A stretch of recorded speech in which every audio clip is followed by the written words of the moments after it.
ইতিমধ্যেই পুলিশ অত্যন্ত স্বচ্ছতা, দ্রুততা, তৎপরতার সাথে তদন্ত করছে। আমাদের দৃঢ় বিশ্বাস পুলিশই পুরো তদন্ত সমাধান করতে পারত, কিন্তু সিবিআই এর কনভিকশন রেট কত? বিগত 2 বছরে এই বাংলায় 29টা সিবিআই কেস হয়েছে। প্রত্যেকটা কেসই রবীন্দ্রনাথের নোবেল প্রাইজ খোঁজার মতো দীর্ঘমেয়াদী প্রকল্পের মধ্যে দিয়ে চলছে। কোনো কেসের সুরা হয়নি। রিজভানুর রহমানের কেসের সুরা হয়নি। আজকে দেবু মালিক, সুইট দত্তর দ্বারা ধর্ষিতা তাপসী মালিকের কেসের সুরা হয়নি।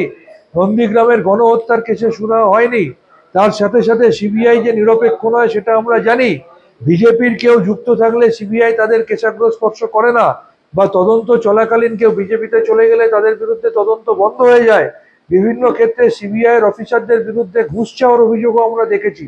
সুতরাং এরকম একটা কেন্দ্রীয় ইনভেস্টিগেটিং সংস্থা, যাদের কনভিকশন রেট নিয়ে প্রশ্ন আছে, যাদের নিরপেক্ষতা নিয়ে প্রশ্ন আছে, যাদের সততা নিয়ে প্রশ্ন আছে, তারা আদৌ কতটা কি করতে পারবে সেটা নিয়ে আমরা সন্দিহান।